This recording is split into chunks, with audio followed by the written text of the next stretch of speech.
حدیث میں آتا ہے رسول اللہ صلی اللہ علیہ وسلم نے ارشاد فرمایا کہ جب جنتی جنت میں چلے جائیں گے اور اہل جہنم جہنم کی آگ میں چلے جائیں گے، اللہ ہم سب کو بچائے، تو جو جنتیوں کے جو ریلیٹیوز ہوں گے، چاہے وہ رشتہ داری کا تعلق ہو، دوستی یاری کا تعلق ہو، ان جنتیوں کو اپنے وہ جو دوست احباب ہیں نا، جب وہ دیکھیں گے کہ جنت میں وہ مارکیٹ سے کیا ہیں، شارٹ ہیں، دنیا میں تو ملا، پہلے تو ان کو اپنی فکر ہوگی کہ ہم کسی طرح جنت میں چلے جائیں۔ شروع میں تو حالت یہ ہوگی یوم یفر المرء من اخیہ وامہ وابیہ وصاحبتہ وبنیہ، وہ دن جس دن انسان اپنے باپ سے دور بھاگے گا، اپنی ماں سے دور بھاگے گا۔ یہاں بڑی خدمت کیا کرتا تھا، بڑے احسانات کرتا تھا، لیکن وہاں کہے گا میرے پاس ایسا نہ ہو مجھ سے کوئی نیکی مانگنے آ جائیے، بخشش کی درخواست کرنے آ جائے کہ بیٹا مجھے بھی بخشوا لے اللہ کے ہاں، تو دعا کر تیرے بڑے اچھے اعمال تھے، نہ بھاگے گا بھائی، یہ گلے نہ پڑ جائیں میرے۔ اللہ کہے گا تو خود ہی تیرے لیے مشکل ہو رہی ہے، تو ایک اور بوجھ ہم جو ہے نا، ایک اور بوجھ تو ڈال رہا ہے اپنے اوپر، ایک اور بوجھ لے رہا ہے۔ تو ابتدا میں تو حالت جب تک فیصلہ نہیں ہوگا نا کون جنتی کون جہنمی، تو قرآن کے الفاظ ہیں اپنے باپ سے دور بھاگو گے، اپنی ماں سے دور بھاگو گے، وصاحبتہ وبنیہ، اپنے ساتھ رہنے والی سے بھی دور بھاگو گے۔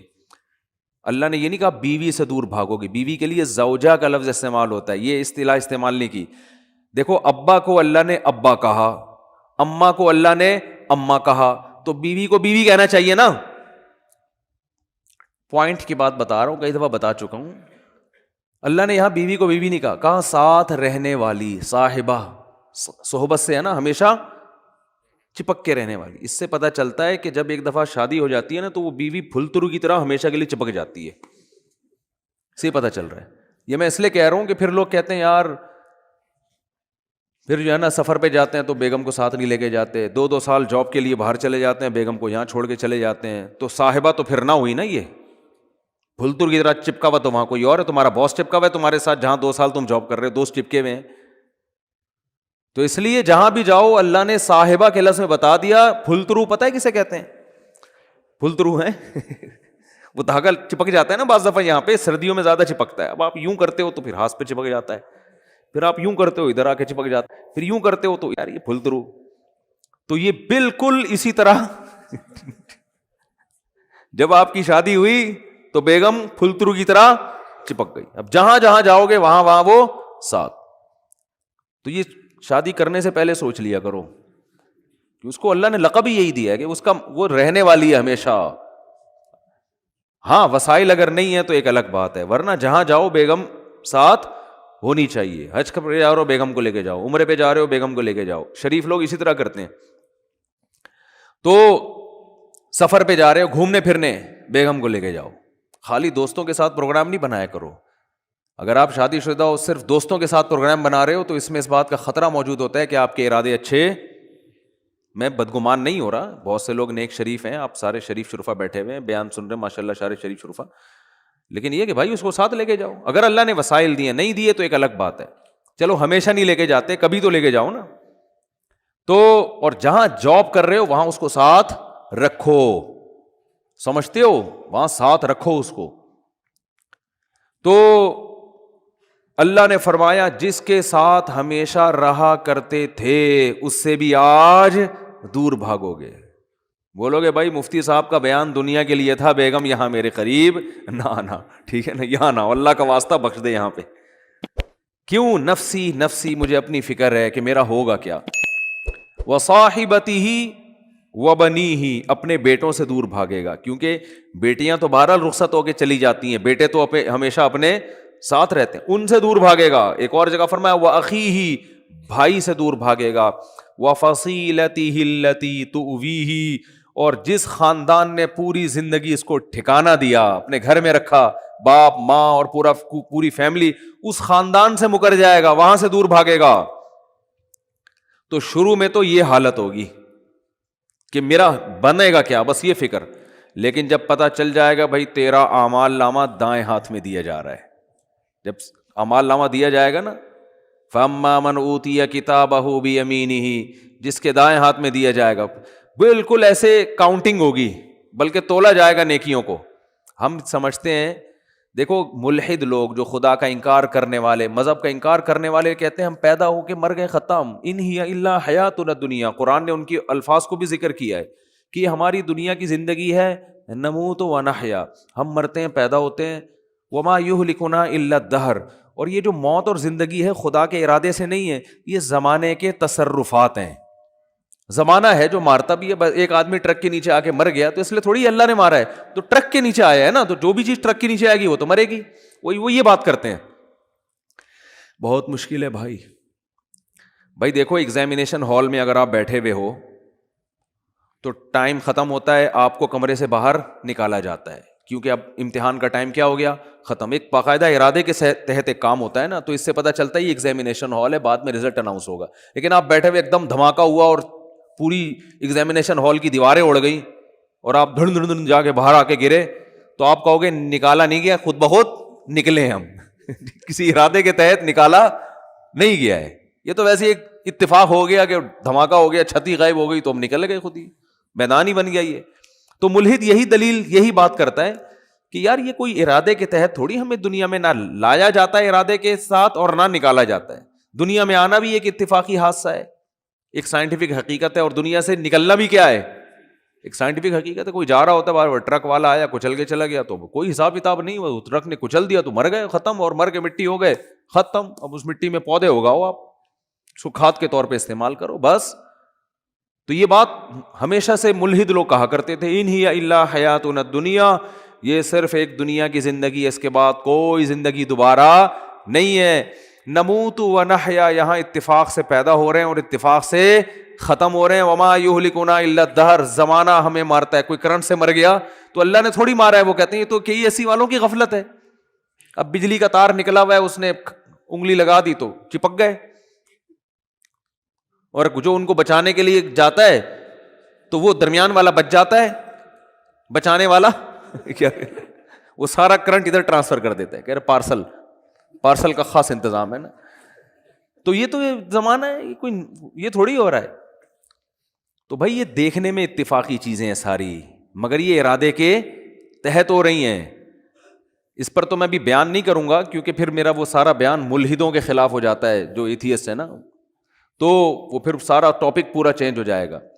کہتے ہیں کہ کسی نے، موت کے فرشتے نے اللہ سے پوچھا کہ اللہ تو نے میرے ذمے ایسا کام لگا دیا ہے کہ ساری دنیا مجھے برا بھلا کہے گی. بھائی کوئی فرشتے بارش برسانے والے سب کہتے ہیں ماشاء اللہ بڑا اچھا فرشتہ ہے، کچھ فرشتے جو ہے نا وہ اور اچھے کام کرتے ہیں. میرا کام کیا ہے؟ روح نکالنا. تو اللہ میرا تو نے کام ایسا لگایا ہے، یہ ایسی کتابوں میں لکھا ہے، کوئی مستند ہے یا نہیں ہے مجھے نہیں پتا، لیکن اس کا جو مضمون ہے نا وہ بالکل ٹھیک ہے کہ اللہ میرے ذمہ کام ایسا لگا ہے بندوں کو مارنا. تو جب بھی میرا نام آئے گا پبلک کے سامنے، لوگوں کے اچھے جذبات نہیں ہوں گے. موت کا فرشتہ ہے بھائی، ایک دم سن کے غصہ آتا ہے نا، تو ہے کیوں کہتے ہیں نا لوگ، جب بھی آئے گا موت کا فرشتہ تو کوئی دوستی لگانا چاہے گا اس سے. دیکھو یہاں ہمیں پتہ چل جائے یہ فرشتہ ہے جو بادلوں کو دھکیلتا ہے، ہواؤں کو چلاتا ہے. ہمیں پتہ چل جائے کوئی فرشتہ انسانی شکل میں آئے ہوئے، سب اس کو انوائٹ کریں گے، گلے ملیں گے، بھائی بڑا اچھا کام کرتے ہو یار تم. لیکن پتہ چل جائے یہاں موت کا فرشتہ بیٹھا ہوا ہے، تو موت کے فرشتے نے کہا اللہ تو نے میرے ذمہ ایسا کام لگا دیا. تو کہتے ہیں اللہ میاں نے فرمایا کہ دیکھ تیرے ذمہ کام تو لگایا لیکن بلی تیرے اوپر نہیں آئے گی، بلی ٹرک والے پہ آئے گی ٹھیک ہے، بلی آئے گی KESC والوں پہ، کہ جب بجلی نہیں تھی ایک دم اچانک چھوڑ دی، ٹھیک ہے نا، اور اپنے ہی بندے ان کے گر رہے ہوتے ہیں زیادہ تر. جو بجلی کا کام کرنے اوپر چڑھا ہوا ہوتا ہے نا، زیادہ تر بیچارہ وہی گر رہا ہوتا ہے. تو جو اپنے ملازمین کو نہ بچا سکے میرے بھائی، وہ تمہیں کہاں سے بچائیں گے. تو اللہ نے فرمایا کہ اس طریقے سے لوگوں کو موت دوں گا، کوئی نہ کوئی اس کا ظاہری سبب ہوگا، وہ سبب ہوگا، لوگ اس سبب کی طرف نسبت کریں گے. یہ کرونا سے مرا ہے، لوگ یہ تھوڑی دیکھیں کہ کرونا لانے والا کون ہے، اللہ ہے. اللہ کو اختیارات ہیں، وہ آج ایک بیماری ختم ہوئی ہے کل دوسری لے آئے، کل پرسوں تیسری لے. آپ ویکسین بناتے رہو، کس نے منع کیا ہے آپ کو؟ آپ وہ کرو جو آپ کر سکتے ہو، اللہ وہ کرے گا جو وہ کر سکتا ہے. اور کن کن حادثات سے بچو گے؟ زلزلے آ جائیں گے، زلزلے کی کوئی ویکسین ہے؟ زلزلے کی تو کوئی ویکسین نہیں ہے بھائی. جب کوئی دیوار گرے گی تو مرو گے. اور جو اتنے ترقی یافتہ کنٹریز ہیں زلزلوں سے نہیں بچا سکتے اپنے آپ کو. وہ زلزلہ پروف عمارتیں بنا دی جو جھولتی رہتی ہیں، لیکن وہ بھی ایک حد تک اس سے زیادہ تیز جھٹکا آیا تو وہ بھی گرے گی. دیکھو نا چند سال پہلے جاپان میں کیسا زلزلہ آیا, چائنا میں زلزلہ آیا چند سال پہلے, پوری کہتے ہیں ایک بستی غائب ہو گئی. تو نہیں روک سکتے حادثات سے, ہاں اپنی طرف سے جو حفاظت کر سکتے ہو بس وہ کرو. تو اللہ فرماتے ہیں کہ قیامت کے دن یہ جو ہے نا, ایسا نہیں ہے کہ تم یہ سمجھتے ہو کہ سب خود بخود ہو رہا ہے. ایک ایک چیز کا, ما لہذا الکتاب لا یغادر صغیرۃ ولا کبیرۃ الا احصاها. قرآن کہتا ہے جب تم اپنا اعمال نامہ دیکھو گے نا تو یہ نہیں کہو گے کہ یہ اس نے میری زندگی کا, اس نے جو ہے نا صحیح رزلٹ اناؤنس کیا ہے, بالکل صحیح. دیکھو آپ نے اگر امتحان میں اچھا پرچہ نہیں کیا ہوتا تو جو آپ کو توقع ہوتی ہے اسی کے حساب سے جب نمبر مل جائیں تو آپ کو تعجب نہیں ہوتا. آپ کو تو یار مجھے لگ رہا تھا کہ 60-65 کے درمیان ہی میرے نمبر آئیں گے, تو باقی 63 نمبر ہیں, تو بالکل صحیح نمبر ہیں, گھپلا نہیں ہوا. تبھی اپنی رپورٹ کو دیکھ کے تعجب نہیں ہوتا. تو قرآن کہہ رہا ہے کہ جب تم اپنی رپورٹ دیکھو گے, وہاں رزلٹ دیکھو گے تو تمہیں تعجب ہوگا. تعجب اس کا نہیں ہوگا کہ اس میں دھاندلی ہوئی ہے, نا نا نا نا, تعجب اس پہ ہوگا کہ ہم تو یہ سمجھ رہے تھے کہ موٹی موٹی چیزیں ہماری نوٹ کی جا رہی ہیں, ایسا اعمال نامہ جس میں ایک ایک چیز لا یغادر صغیرۃ ولا کبیرۃ, میری زندگی کا کوئی ایک گوشہ جو میں نے چھپ کے معمولی سی نیکی کی ہو یا چھپ کے معمولی سا گناہ کیا ہو, اس کتاب میں وہ بھی مس نہیں ہوا ہے. یہ کیسا اللہ نے انتظام کیا ہوا تھا کہ ایک ایک حرف, ایک ایک چیز نوٹ کی جا رہی تھی. مالی ہذا الکتاب, ایسا رزلٹ تو ہم نے آج تک کسی کا نہیں دیکھا. انسان تعجب کرے گا کہ بھائی میں تو سمجھ رہا تھا کہ میں آزاد ہوں, یہاں تو ایسی گرفت ہے, اتنی گرفت ہے کہ ان وہ کیا ہے, فتکن فی صخرۃ او فی السماوات او فی الارض یاتی بہ اللہ. ایک رائی کے دانے کے برابر نیکی یا گناہ اگر کیا ہے نا, اندھیروں میں خفیہ چٹانوں کے اندر بیٹھ کر اللہ اس کو بھی کھینچ کے نکال کے لے آئے گا. ایسا انتظام ہے. دیکھو کافر کہتا ہے بالکل بھی انتظام نہیں ہے, اللہ کہتا ہے ایک ایک چیز نوٹ کی جا رہی ہے. ما یلفظ من قول الا لدیہ رقیب عتید. کیا الفاظ ہیں قرآن کے. قرآن کہتا ہے تم جو زبان سے الفاظ پھینکتے ہو نا, لفظ یلفظ کا معنی ہوتا ہے عربی میں پھینکنا. یہ وہ والا پھینکنا نہیں جو ہم کو پھینکو کہتے ہیں. یہ جو الفاظ ہم زبان سے نکالتے ہیں تو یہ نکل کے ہوا میں تحلیل ہو رہے ہیں نا. تو قرآن کہہ رہے جو کچھ زبان سے نکل کے ہوا میں جا رہا ہے یہ غائب نہیں ہو رہا. لدینا رقیب, ایک رقیب. رقیب کسے کہتے ہیں؟ نگرانی کرنے والا. جیسے کوئی خفیہ ایجنسی کا آدمی دیکھ رہا ہو, ٹریس کر رہا ہو بندہ جا کہاں رہا ہے. یہ سی آئی ڈی والے چیک کر رہے ہوتے ہیں نا چور کو. بھائی سی آئی ڈی والوں نے کسی بندے کو پکڑنا ہے اور بندہ بڑا پاورفل ہے تو پہلے ریکی ہوتی ہے, یہ بندہ صبح نکلتا کہاں سے جاتا, ایک ایک چیز نوٹ کی جاتی ہے اس کی. تو رقیب اس کو کہتے ہیں. رقیب جو ہر وقت تمہارے مراقبے میں ہے. آپ نے دیکھا ہوگا نا مراقبہ سینٹر کھلے ہوئے ہیں, اس میں بیٹھے ہوتے ہیں مسٹنڈوں کی طرح یوں کر کے نا غور کر رہے ہوتے ہیں, وہ پتہ نہیں کیا کر رہے ہوتے ہیں. تو اسی طرح بیٹھا ہوا ہے فرشتہ. اللہ فرماتے ہیں رقیب عتید کا معنی بڑا ڈھیٹ ہے. وہ کیا ہے؟ وہ ڈھیٹ, چھوڑے گا نہیں, وہ چھوڑے گا نہیں. وہ ایسا ہے کہ بس وہ سرکش ٹائپ کا ہے, وہ نہیں سنتا کسی کی. تو ایک لفظ بھی ایسا نہیں ہے جو تمہاری زبان سے نکلے اور اسے کیچ کرنے کے لیے اللہ نے فرشتہ متعین نہ کیا. وہ بھی ہمارے ساتھ پیدا ہوتے ہی پھلترو کی طرح چپک گیا ہے ہمارے ساتھ, وہ نظر نہیں آ رہا ہمیں. کیونکہ سائنسدان کہتے ہیں نظر نہیں آ رہا تو ہے ہی نہیں. تو بھائی اس کائنات میں آپ کو مادی چیزوں پر ریسرچ کر سکتے ہو, جو مادی کے علاوہ چیزیں وہ سائنس کے دائرے میں آتی نہیں ہیں. اللہ نے فرشتوں کو روشنی سے بنایا ہے, نور سے بنایا ہے. روشنی تھوڑی ٹریس ہو سکتی ہے. اگر روشنی سے کی ماہیت کو چینج کر دیا جائے, اسے کچھ بنا دیا جائے, پھر تھوڑی پتہ چلے گا انسان کو. تو وہ روشنی نور کے بنے ہوئے فرشتے ہیں. اللہ فرماتے ہیں ایسے ڈھیٹ اور ایسے رقیب ہیں کہ تمہاری زبان سے ایک حرف بھی نہیں نکلتا جس کو وہ محفوظ نہ کر رہے ہوں, وہ سیو ہو رہا ہے سب کچھ. تو قرآن میں کہتا ہے قیامت کے دن انسان کہے گا ما لہذا الکتاب. یہاں تک قرآن نے کہا یعلم خائنۃ الاعین, آنکھوں کی خیانت بھی کیا ہو رہی ہے؟ نوٹ. خیانت کسے کہتے ہیں؟ یعنی معمولی سی آپ آنکھ گھماتے ہو نا, جو اللہ نے امانت دی ہے آپ کو, اس امانت میں ذرا سی خیانت. گلی سے انٹی کی انٹری ہوئی, انٹی نے جانا ادھر ہے, آپ باتیں کر رہے ہو مفتی صاحب سے, اور مفتی صاحب سنا, ایک دم آپ کو خیال ہوا انٹی گزری ہیں, ایک دفعہ تو دیکھنا بنتا ہی ہے. مفتی صاحب کہہ رہے ہیں بھائی شادی کرو, اپنی بیگم کو دیکھو, صبح شام دیکھو بیٹھ کے. نہیں جی. تو آپ نے کہا یار ہم کون سا کوئی معاذ اللہ زنا کرتے ہیں, ہم کون سا کوئی برائی کرتے ہیں, ہم تو بس ایک دفعہ دیکھنے میں کیا جا رہا ہے, ایسے باتوں میں گھما گھما کے نا یوں کر کے ایک دفعہ گھما لیا.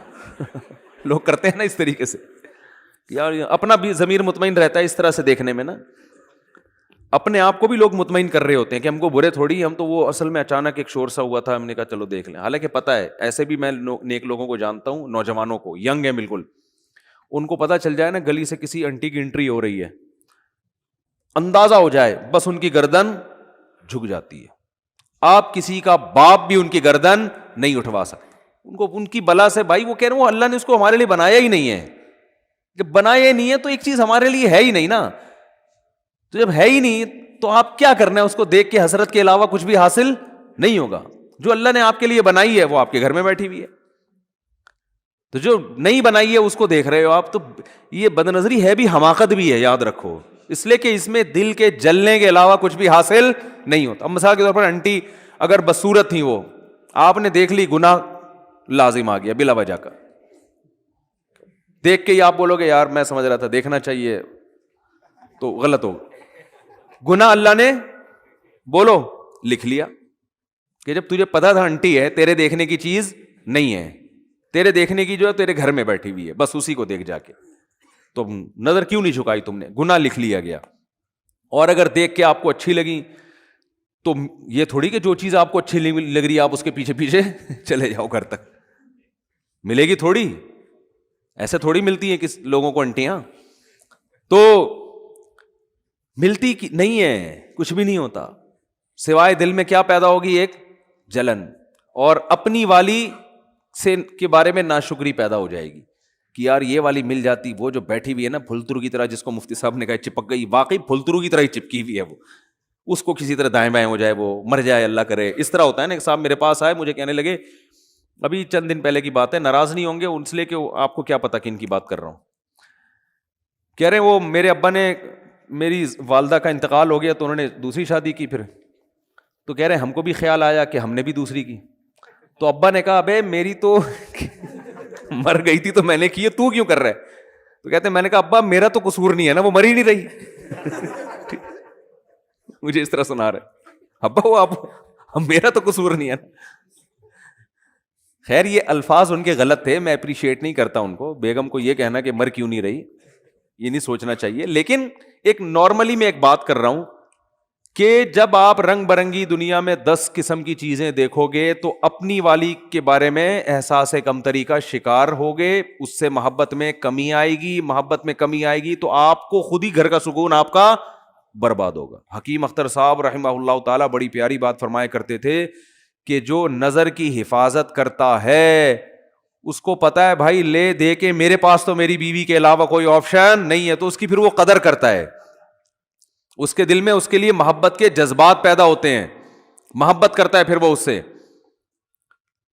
میں اکثر واقعہ سناتا ہوں نا ایک گاؤں کے سفر کا.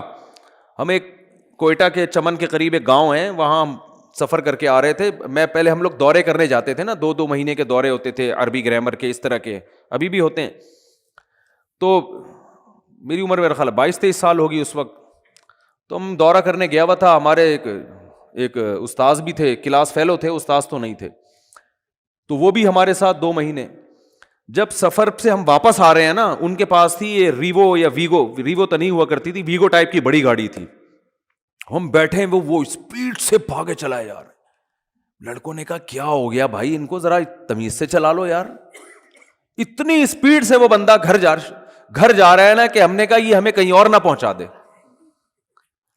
پتا چلا انکوائری کہ بھائی یہ شادی شدہ آدمی ہے, ان کو بیگم بہت زیادہ یاد آ رہی ہے.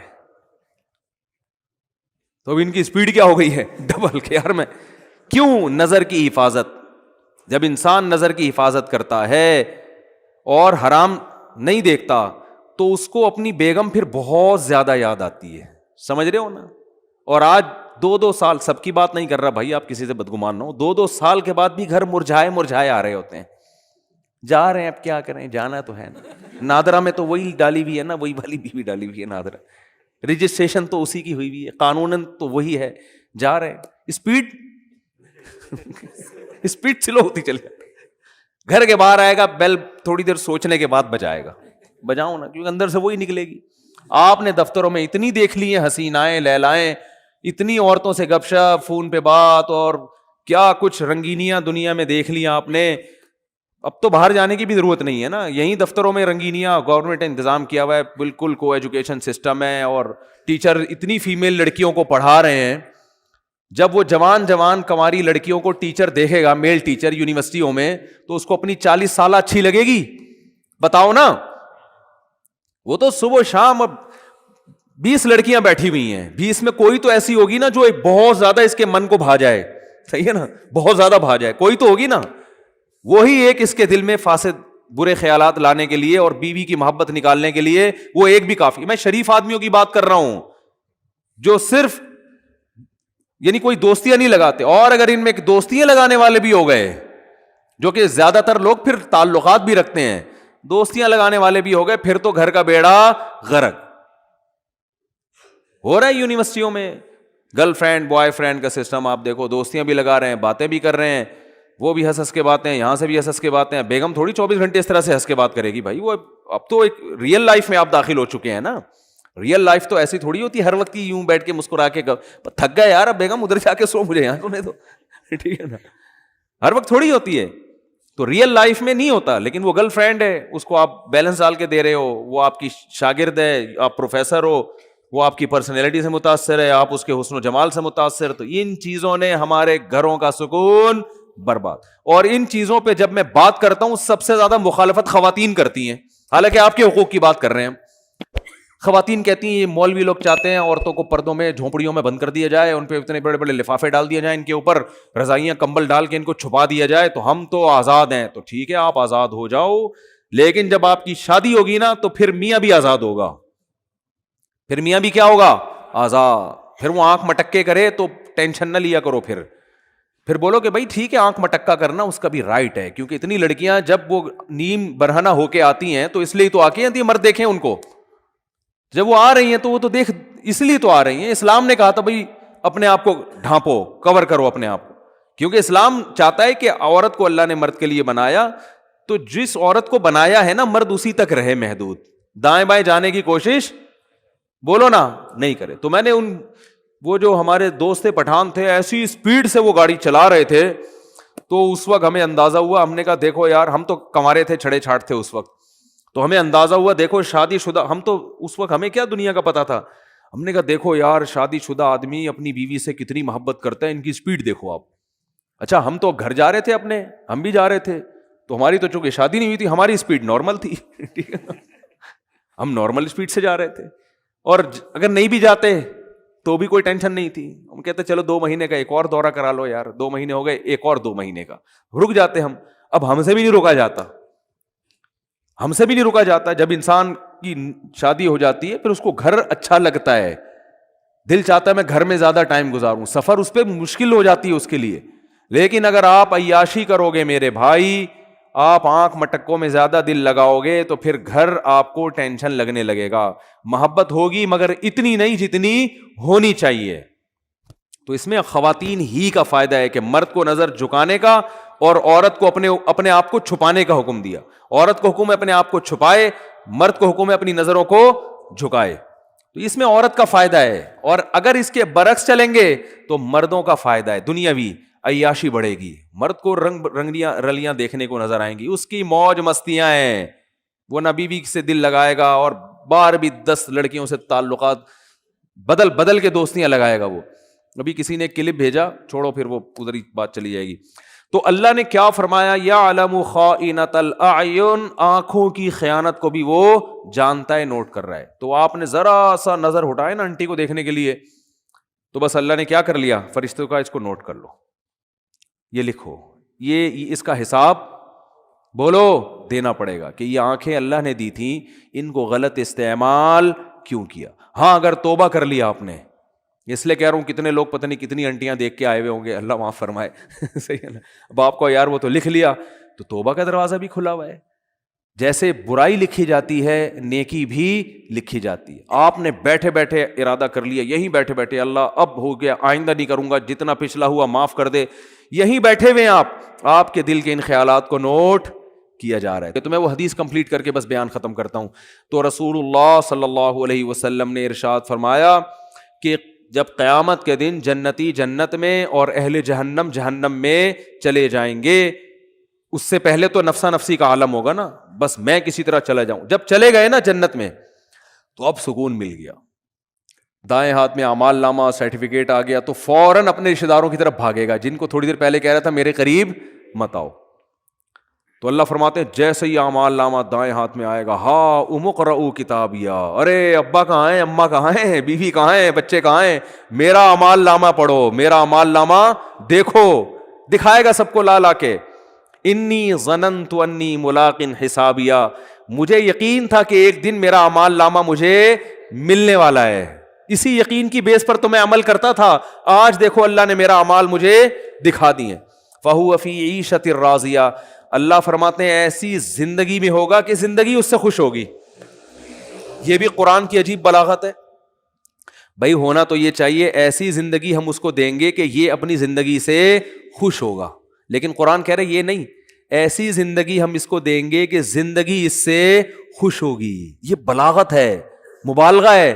جیسے کہتے ہیں نا فلاں کی تو زندگی اس پہ مہربان ہو گئی ہے, لوگ کہتے ہیں نا یار فلاں کی تو تقدیر اس پہ عاشق ہو گئی ہے, جو سوچتا ہے زندگی اس کو وہ دے دیتی ہے. تو اللہ فرماتے ہیں ایسی زندگی کہ یہ تو چھوڑ دے کہ وہ زندگی سے خوش ہوگا, نہیں ہوگا, زندگی اس پہ مہربان ہوگی, ایسی پیاری زندگی ملے گی. تو جب یہ ہو جائے گا وہ جنت میں چلے جائیں گے, تو جنت میں شروع میں تو اپنا ہی حساب کتاب ہو رہے ہیں, اور یہ انار کے باغات اور یہ سیب کے باغات اور یہ نہریں اور یہ انہی میں. تھوڑے دن کے بعد اس کو خیال آئے گا یار وہ ہمارے ساتھ انڈا موڑے پہ چائے پیا کرتا تھا ایک بندہ, وسیم نام تھا اس کا, آج کل مارکیٹ میں شارٹ ہے, وہ کہاں گئے. پھر آہستہ آہستہ نا اپنے ریلیٹو یاد آئیں گے, فل ان دا بلینکس تو کر دیا کرو. وہاں جا کے بھی جنت میں بول رہے ہوں گے کیا بول رہا تھا ہم نے آگے. ٹھیک ہے, تو وہاں پھر آہستہ آہستہ بندہ بولے گا سب سے پہلے بیگم کہاں ہے بھائی. اگر مرد جنت میں گیا بیگم جہنم میں, تو وہاں گئے یار ہو سکتا ہے بولے یار چلو. ٹھیک ہے, یہ بھی ممکن ہے, وہ کھمبا بچانے والا نہ ہو جائے نا, یہ کیفیت نہ ہو. تو وہ جائے گا بولے گا بھائی بیگم کہاں ہیں, بچے کہاں ہیں, باپ کہاں ہیں, بھائی کہاں ہیں, رشتے دار کہاں ہیں, فلاں آدمی کہاں ہے, فلاں کہاں ہے. تو آہستہ آہستہ جتنا قریبی رشتہ ہوگا نا, جس سے جتنا تعلق ہوگا, وہ یاد آنا شروع ہوں گے, اور وہ ادھر سزا کھا رہے ہوں گے جہنم. تو نبی صلی اللہ علیہ وسلم نے فرمایا یہ جنتی اللہ سے اپنے رشتہ داروں کے اور ریلیٹیوز کے بارے میں لڑیں گے. ظاہر ہے اللہ سے تو لڑنا بھی حرام ہے, اور اللہ سے لڑنا کسی کے بس میں نہیں ہے. یہ بلاغت ہے. کیا مطلب, اتنی اللہ سے دعا مانگیں گے, اتنا پیچھے پڑیں گے جیسے کوئی لڑ رہا ہوتا ہے. جیسے قرآن میں آتا ہے نا یجادلون فی قوم لوط, ابراہیم علیہ السلام کو جب پتہ چلا کہ لوط علیہ السلام کی قوم تباہ ہونے والی ہے, فرشتے جا رہے ہیں, تو اللہ کہتے ہیں ابراہیم ہم سے جھگڑا کرنے لگے کہ بھائی قوم لوط کو ہلاک مت کرو, کیونکہ ابراہیم نرم دل تھے, تو جھگڑا کرنے لگے. اللہ سے جھگڑنا تو کفر ہے نا. تو یہ قرآن کی بلاغت ہوتی ہے, یعنی ایسی دعائیں مانگنے لگے جیسے ہم سے لڑ رہے ہوں. جیسے کوئی فقیر چپک جائے نا آپ کے ساتھ, او بھائی 5 روپے دے دے, 5 روپے دے دے, آپ کہیں لڑ کیوں رہا ہے یار, کہتے ہیں نا لڑ کیوں رہا ہے, اور جان چھڑانے کے لیے بعض دفعہ اس کو پیسے دے دیے جاتے ہیں. پتہ ہے مستحق نہیں ہے, لیکن یار جیسے چپک ہی گیا, پھلترو کی طرح پھلترو لفظ یاد رکھو, صحیح ہے نا. ٹھیک ہے, تو اللہ نے یہ قرآن کے الفاظ ہیں نا, ایسے الفاظ, قرآن بلاغت ہے یہ. تو حدیث میں آتا ہے کہ اللہ سے جھگڑا کرنا شروع کر دیں گے, یعنی اتنا زیادہ مانگیں گے گویا کہ جھگڑ. یاد آئیں گے یار ہمارا دوست تھا وہ جہنم میں آگ میں, تو اللہ تعالیٰ ان کے لیے, ہاں وہ جو اصل میں حدیث سنا رہا تھا نا, تو اتنی لمبی تمہید ہو گئی, وہ کہیں گے اللہ سے جا کے اے اللہ بہت سے ایسے ہمارے دوست احباب رشتہ دار تھے, یصلون معنا ویصومون معنا, جو ہمارے ساتھ نمازیں پڑھا کرتے تھے, رمضان کے روزے رکھا کرتے تھے, مگر آج وہ ہمیں جنت میں نظر نہیں آ رہے. اس سے کیا پتہ چلتا ہے, وہ بھی یہ بتائیں گے کہ وہ مسلم تھے, کیونکہ یہ کافر کے بارے میں تھوڑی خیال آئے گا ان کو. ہائے ہائے کیسے سمجھائیں یار, یہ کافروں کے بہت، کافر کا تو پتہ ہے کہ دنیا میں اللہ نے مغفرت پہ پابندی لگائی ہوئی ہے، تو آخرت میں کہاں سے ہوگی؟ کافر کا تو دیکھ رہے ہیں اللہ ابراہیم علیہ السلام اپنے باپ کو نہیں بخشوا سکیں گے، تو ہم کون سا ابراہیم علیہ السلام سے آگے نکل گئے کیا؟ تو یہ اپنے مسلم ریلیٹیوز کے بارے میں، تو ان کا اسلام ثابت کرنے کے لیے اللہ کے سامنے حوالہ کیا دیں گے؟ اے اللہ وہ نماز بھی پابندی سے پڑھا رکھ کرتے تھے، رمضان کے روزے بھی رکھتے تھے، مسلم ہیں، لیکن آج ہمیں نظر نہیں آ رہے، گناہ اور گناہ تھے، زنا تھے، چوری تھی، کچھ بھی تھا۔ اس سے اندازہ لگاؤ وہاں بھی ان کو اپنے ریلیٹیوز کا مسلمان ہونا ثابت کرنے کے لیے شناختی کارڈ نہیں دکھائیں گے وہ کہ اللہ یہ دیکھو نادرا میں لکھا ہوا تھا انہوں نے اسلام، وہاں بھی اللہ ثبوت مانگے گا، اسلام کا ثبوت کیا تمہارے پاس؟ تو ثبوت پیش کریں گے، اللہ تو جانتا ہے، تو اعمال نامہ نکال کے دیکھ لے، نمازوں میں ہمارے ساتھ کھڑے ہوتے تھے، رمضان کے روزوں میں ہمارے ساتھ ہوتے تھے، روزے نہیں چھوڑتے تھے رمضان کے، اور نہ نماز چھوڑتے تھے، کیونکہ اسلام کا رکن ہے نا یہ۔ تو پھر اللہ حدیث میں آتا ہے حد بندی کرے گا، اچھا تو ایسا کرو جیسے حد بندی ہوتی ہے نا، گورنمنٹ جیسے بعض موقعوں پہ جیل کے قیدیوں کو چھوڑتی ہے، تو انتہائی سنگین نوعیت کے مجرموں کو رکھا جاتا ہے، اس سے کم درجے کے مجرموں کو چھوڑ دیا جاتا ہے، اور کچھ کو تخفیف کر دی جاتی ہے کہ بھائی ٹھیک ہے سزا تو تھی 14 سال، لیکن سفارش کی وجہ سے وہ کیا کی جا رہی ہے؟ 7 سال کی جا رہی۔ تو اللہ حد بندی کریں گے، کیونکہ کچھ ایسے نمازی ہوں گے چھوٹے موٹے گناہ تھے، کچھ چھوٹے تو گناہ کی وجہ پہ جہنم میں نہیں جاتا، یعنی کبیرہ جو دوسروں کی نسبت چھوٹے تھے، ایک آدھ دفعہ کبیرہ گناہ ہوا، توبہ نہیں کی، مر گئے، تو اللہ کہیں گے چلو ان کی سزا تو بنتی تھی، مگر میں تمہاری سفارش کی وجہ سے ان کو جہنم کی آگ سے نکال رہا ہوں۔ تو حدیث میں آتا ہے وہ نکال لیں گے، جنتی آرام سے بیٹھ جائیں گے، بھائی چلو نکل گئے، بھائی وسیم بھائی بھی آ گئے، وسیم بھائی بھی جنت میں بھی ہوں گے، ایسا نہیں ہو کہ وسیم کو آپ بولیں گے۔ تو میں جن وسیم کی بات کر رہا ہوں ان میں سے کوئی بھی میرا بیان اس وقت نہیں سن رہا۔ تو جنتی نکالنے کے بعد پھر کہیں گے، پھر تھوڑا عرصہ گزر جائے گا، پھر خیال آئے گا بھائی وہ تو اپنا دوست تھا یار، اس کو بھی تو نکالنا ہے بھائی۔ پھر حدیث میں آتا ہے نبی صلی اللہ علیہ وسلم فرماتے ہیں اللہ سے آ کے سفارش کریں گے، پھر حدیث کے ظاہری الفاظ یہی ہیں، اللہ سے کیا کہیں گے؟ ہمارے ساتھ نماز پڑھا کرتے تھے اور ہمارے ساتھ روزہ رکھا کرتے تھے۔ تو بے نمازی کا تو تذکرہ آ ہی نہیں رہا کہ جنت میں جائے گا، سمجھ میں آ رہی ہے بات؟ بے نمازی کا تو کہیں تذکرہ ہی نہیں آ رہا کہ بھئی اپنا اسلام تو ثابت کرو۔ تو حدیث میں آتا ہے کہ پھر اللہ تعالیٰ اور پھر حد بندی کریں گے، اور پھر کہیں گے چلو بھائی بے نمازی کا بھی آئے گا، بالکل اینڈ میں آئے گا وہ، یعنی یہ بھی یاد رکھیں گے اپنے نمازیوں کو کہ اللہ وہ تو مسلمان تھے، ہم ان کی گواہی دیتے ہیں اسلام کی۔ بالآخر یہ نکالتے نکالتے ختم، پھر نبی صلی اللہ علیہ وسلم نے فرمایا کہ نبی صلی اللہ علیہ وسلم سفارش کریں گے، کیونکہ آپ کے تو ریلیٹیو محدود ہیں نا، کسی کے 10 ہیں، کسی کے 15 ہیں، سب نکل گئے بھائی، اس سے کہیں اس میں نہ آئے کہ چلو ہمارے فلاں نے ہم کو نکال دیں گے، لیکن جائیں گے بھی تو سزا بھی تو کھائیں گے بھائی، وہ تھوڑے دن کی تھوڑی ہے، وہ تو تھوڑی سزا بھی بہت ہے۔ تو سفارش تو ہوگی، شفاعت بھی ہوگی، یقیناً برحق ہے، اہل سنت والجماعت کا عقیدہ ہے کہ شفاعت ہوگی۔ جہنم میں جس کو جتنی سزا اس کی بنتی ہوگی نا، کافر کے علاوہ کسی کو بھی پوری سزا ملے گی نہیں۔ جیسے دنیا کا قانون ہوتا ہے نا، اتنے سال قید با مشقت، وہ ریٹرن میں کچھ اور ہوتا ہے، پریکٹیکلی کچھ اور ہوتا ہے۔ تو ریٹرن میں تو اللہ کے ہاں لکھا ہوا ہے کہ زانی اتنے سال جہنم میں جلے گا، قاتل اتنے سال جہنم میں جلے گا، فلاں اتنے سال، لیکن یہ ریٹرن میں اصل سزا وہی ہے، لیکن پریکٹیکلی کیا ہوگا کہ سفارشوں کی بیس پہ سزائیں کم ہوتی چلی جائیں گی، بھائی اس کے اتنے سال تھے اتنے کم ہو گئے، اتنے سال تھے اتنے کم ہو گئے۔ تو نبی صلی اللہ علیہ وسلم نے فرمایا، یہ بھی حدیث میں کمپلیٹ کر دیتا ہوں، اگرچہ یہ موضوع کا حصہ جتنا تھا وہ میں نے بیان کر دیا، لیکن بڑی دلچسپ حدیث ہے۔ آپ صلی اللہ علیہ وسلم نے فرمایا پھر نبی کا رشتہ امتیوں سے کس کا ہے؟ امتی ہونے کا۔ آپ صلی اللہ علیہ وسلم پھر اپنی امت کو نکالیں گے، وہ بھی اللہ حد بندی کرے گا کہ اتنے اس لیول کے لوگوں کو جن کے گناہ اس نوعیت کے تھے ان کو آپ کی سفارش سے نکالا جائے گا، یہاں تک کہ آپ صلی اللہ علیہ وسلم نے فرمایا کہ میں بھی سفارش ختم کر دوں گا، جتنے لوگوں کو نکالنا تھا۔ تو اللہ کہے گا کہ کوئی ہے مزید سفارش کرنے والا؟ آواز آئے گی بھئی اب کوئی بھی نہیں ہے۔ اللہ کیا پیارے الفاظ ہیں یار حدیث کے۔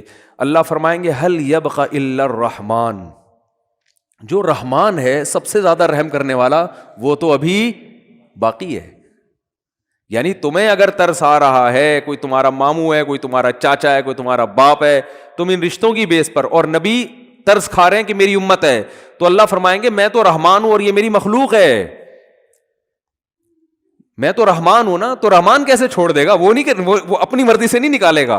تو نبی صلی اللہ علیہ وسلم نے فرمایا کہ اللہ تعالیٰ اعلان کریں گے کہ جس نے آدم سے لے کے آخری انسان جو قیامت تک آئے گا نا, کوئی بھی ایسا انسان جس نے کبھی کوئی نیکی نہ کی ہو, کچھ بھی اس کے اعمال میں خیر, صرف میری توحید پر ایمان رکھتا تھا, وہ صرف میری مانتا تھا میرا کوئی خدا ہے اور کیا ہے, اکیلا, بس اتنا اقرار کیا اس زبان سے, صرف دل میں مانتا تو فرعون بھی تھا, فرعون بھی مانتا تھا کہ ایک خدا ہے, زبان سے اقرار کیا اور پوری زندگی میں ایک دفعہ. من کان فی قلبہ مثقال حبۃ من خردل من ایمان, ایمان کا ایک معمولی سا رائے کی دانے کے برابر ذرہ بھی ہو اور اس ذرے کی وجہ سے کبھی زندگی میں خیر نہ کی ہو, ساری زندگی اس کی بدعمالیوں سے بھری ہوئی ہے لیکن ایک نیکی ہے, تو اس کو بھی نکال کے لے آؤ. تو حدیث میں آتا ہے اتنے خلقت نکلے گی نا, بڑے بڑے دنیا میں بدماش پیدا ہوئے ہیں بھائی, ساری زندگی قتل و غارت میں گزری, ساری زندگی برائیوں میں گزری. ہاں, اور یہ بھی آتا ہے حدیث میں کہ یہ اللہ اس وقت کریں گے یہ کام, ایک تو اللہ کہیں گے حل یبقى الا الرحمن, کہ رحمان باقی ہے.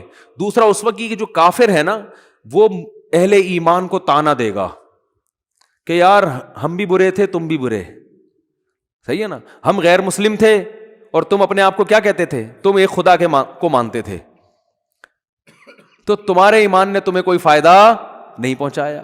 ہمیں تم دنیا میں کہتے تھے اسلام قبول کرو, ایمان لے کر آؤ, تو بھائی انجام تو تمہارا بھی وہی ہے جو ہمارا ہے.